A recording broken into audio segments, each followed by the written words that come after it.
আসসালামু আলাইকুম সুপ্রিয় শিক্ষার্থী বন্ধুরা, আশা করি সবাই ভালো আছো। মিরর স্কলার স্কুল অ্যান্ড কলেজের অনলাইন ক্লাস তোমাদের সকলকে স্বাগতম। আজকে আমরা আলোচনা করব সপ্তম শ্রেণীর গণিত পাঠ্য বই নিয়ে। গণিত পাঠ্য বইয়ের নতুন একটা অধ্যায় শুরু করব আমরা আজকে। আমাদের অধ্যায়টার নাম হচ্ছে সর্বসমতা ও সাদৃশ্যতা। তোমরা তোমাদের বইয়ের 125 নম্বর পৃষ্ঠায় এই অধ্যায়টা শুরু হয়েছে। 125 নম্বর পৃষ্ঠাটা তোমরা সবাই বের করে ফেলো। দেখো, আমাদের বইয়ের শুরুতেই একটা ছক দেয়া আছে। ছকে কয়েকটা লেখা আছে শুরুতে: বস্তু, আকার, আকৃতি, ওজন, মন্তব্য। এখানে মোটামুটি পাঁচটা শব্দ। বস্তু তো দেখো, ওখানে পাতা, বই এবং ছবি এগুলো দেওয়া আছে। এরপরে আকার, আকৃতি, ওজন, মন্তব্য। মন্তব্য তো আমি জানি, আমার একটা মতামত, ঠিক আছে। ওজনও জানি, কম বেশি এটা ওজন হবে। আকার এবং আকৃতি, এই দুইটা নিয়ে আমরা একটু কনফিউজড যে আকার কি আর আকৃতি কি। আমরা যদি একটু দেখি,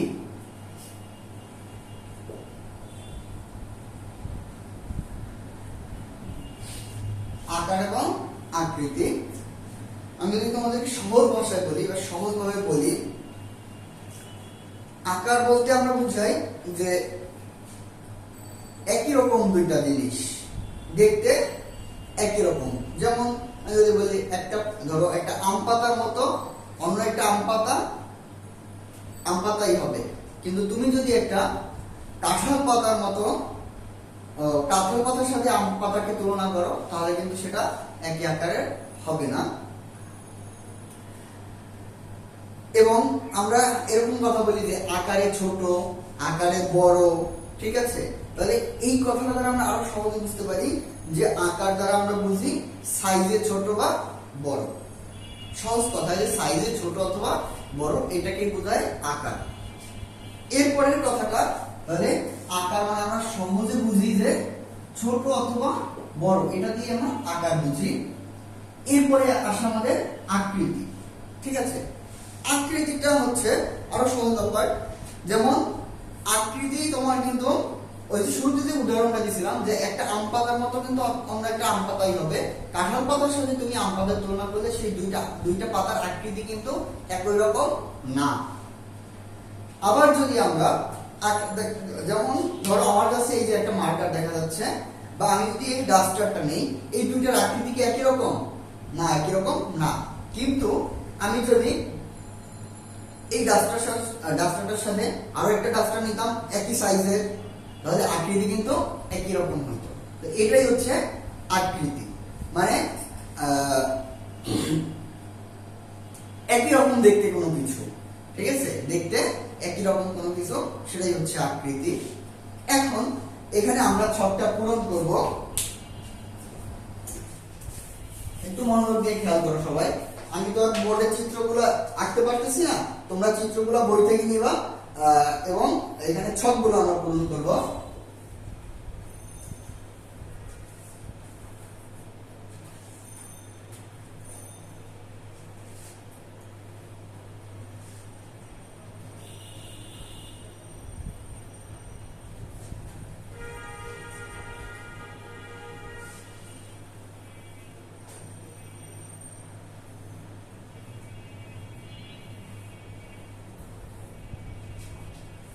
চিত্রটা হয়ে গেল।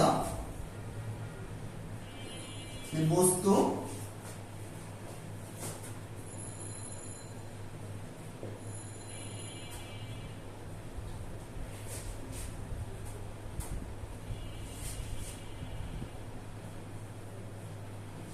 ওকে। তাহলে দেখো, বস্তু এখানে যেহেতু আমরা চিত্র আঁকতে পারতেছি না, এখানে আমরা লিখে রাখি যে কি কি আছে। এখানে আছে পাতা, এখানে আছে দুইটা বই আছে, এখানেও আছে বই, এখানে আছে ছবি। এখন দেখো আকার, প্রথমে আমরা একটু বইয়ের দিকে খেয়াল করবো সবাই। প্রথমে দেখা যাচ্ছে দুইটা পাতা দেখা যাচ্ছে। আমরা যদি একটু মনোযোগ সহকারে খেয়াল করি, দেখো এখানে কিন্তু একটা পাতা একটু লম্বা আর একটা পাতা একটু খাটো। এরপরে দেখা যাচ্ছে যে একটা পাতা একটু চিকন আর একটা পাতা একটু চওড়া বা মোটা। তাহলে এর দ্বারা আমরা কি বুঝি যে এই পাতা দুইটার আকৃতি একই রকম কিন্তু পাতা দুইটার আকার একই রকম নয়। ঠিক আছে, তাহলে আমরা আকার লিখবো কি, আকারের জায়গায় লিখবো আলাদা বা ভিন্ন, ভিন্ন কথা লিখি। আর আকৃতি হচ্ছে একই, একই আকৃতি।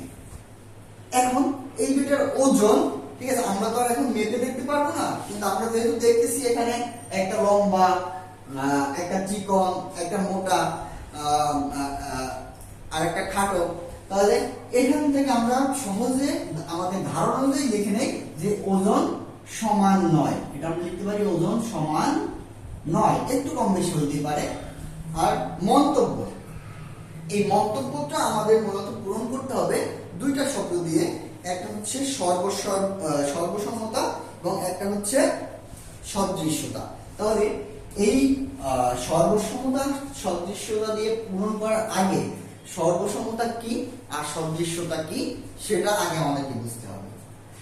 আমরা আমাদের বইয়ের পরবর্তীতে অবশ্য এ নিয়ে বিস্তারিত জানবো, কিন্তু আমি তোমাদের এই ছকটা পূরণের জন্য এটা আমাদের একটু দরকার, এই জন্য আমি তোমাদের একটু সংক্ষেপে ধারণা দিয়ে রাখি।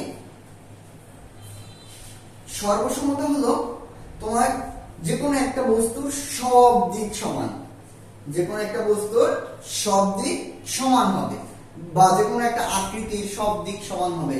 ধরো আমি যদি এখানে সাপোজ একটা ত্রিভুজ আঁকলাম, একদম ঠিক একই মাপে যদি এখানে একটা ত্রিভুজ হয়, ঠিক আছে, সেটাকে বলা হবে সর্বসমতা। ধরো এই ত্রিভুজের তিনটা বাহু আর এই ত্রিভুজের তিনটা বাহু একই সমান হবে, এই ত্রিভুজের তিনটা কোণ, এই ত্রিভুজের তিনটা কোণ একই রকম, একদম কোনো তফাৎ নেই।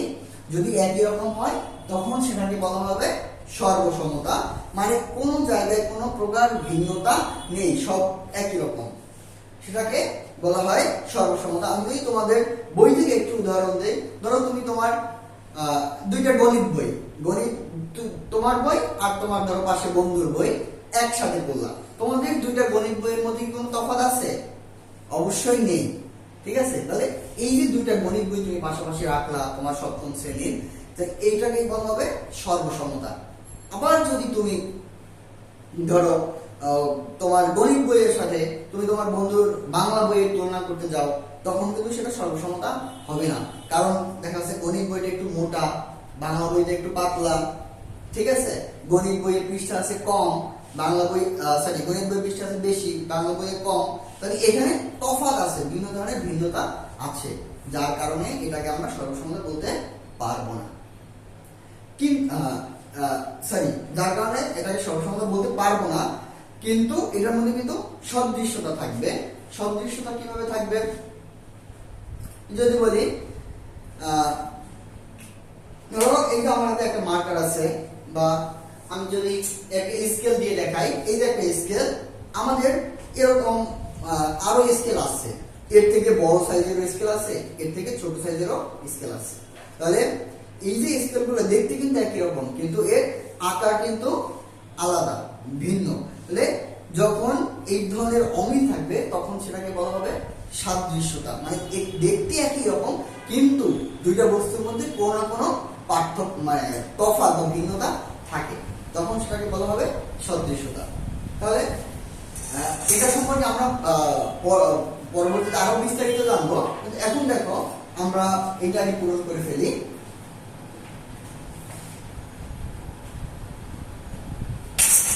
তাহলে দেখো বন্ধুরা, এখানে ছিল বই, তুমি তোমার বইটা দিয়ে খেয়াল করো, তাহলে একটু আগে আমি যে উদাহরণটা দিয়েছিলাম, দুইটা গণিত বই দেওয়া আছে, দুইটা গণিত বইয়ের মধ্যে কি কোনো তফাৎ থাকবে? কোথাও কোনো ভিন্নতা থাকবে না। তাহলে এটাকে আকার আমাদের একই, দুইটা আকার একই, ঠিক আছে, একজনের গণিত বই একটু ছোট, একজনের একটু বড়, এরকম তো আর হয় না, ঠিক আছে, নিশ্চয়ই একদম একই রকম হয়। তাহলে আমরা এটাকে আকার লিখবো একই, আকৃতিও একই, ওজনও সমানই হবে, এখানে আমাদের এটা পূরণ করা বাকি ছিল। দেখো এই যে মন্তব্যতে আমরা পাতা দুইটা কিন্তু এখানে সর্বসমতা না, কারণ এই দুইটার সব দিক সমান নয়, ঠিক আছে, এই জন্য এটাকে আমরা লিখবো সদৃশ্যতা। সর্বসমতা হইলে সব দিক সমান হইতে হবে, আর সদৃশ্যতা মানে কি, দেখতে একই রকম হলেও এর মধ্যে কিছু না কিছু ভিন্নতা থাকবে, হয়তো সাইজে ছোট বড় থাকবে, ঠিক আছে, বা ওজনে কম বেশি থাকবে, কোনো না কোনো ভিন্নতা থাকবে, তখন সেটাকে বলা হবে সদৃশ্যতা। তাহলে এটা হবে সদৃশ্য।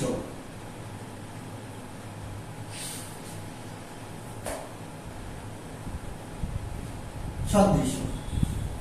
কিন্তু এইখানে এই যে আমাদের দুইটা গণিত বই ছিল একই রকম ছিল, তাহলে এটা কি হবে, এটা হবে সর্বসম।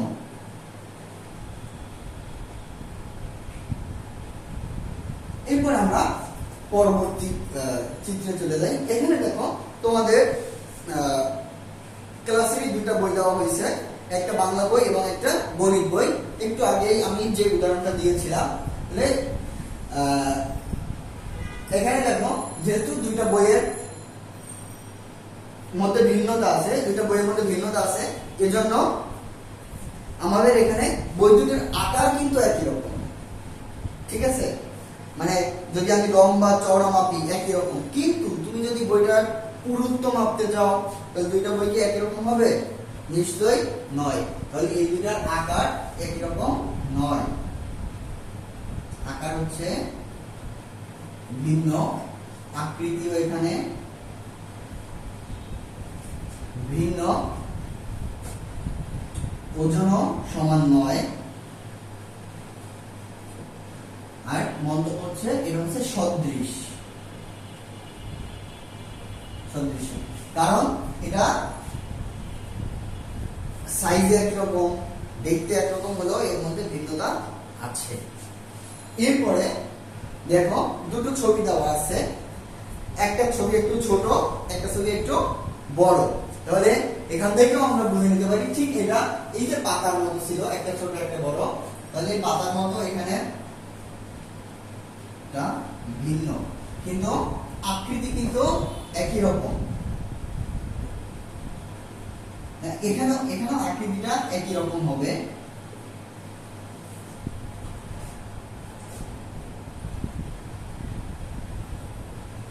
এরপরে ওজন নিশ্চয়ই সমান হবে না, বড়টার ওজন বেশি হবে, ছোটটার ওজন কম হবে, সমান নয়, এবং এটাও কিন্তু হবে সদৃশ্য।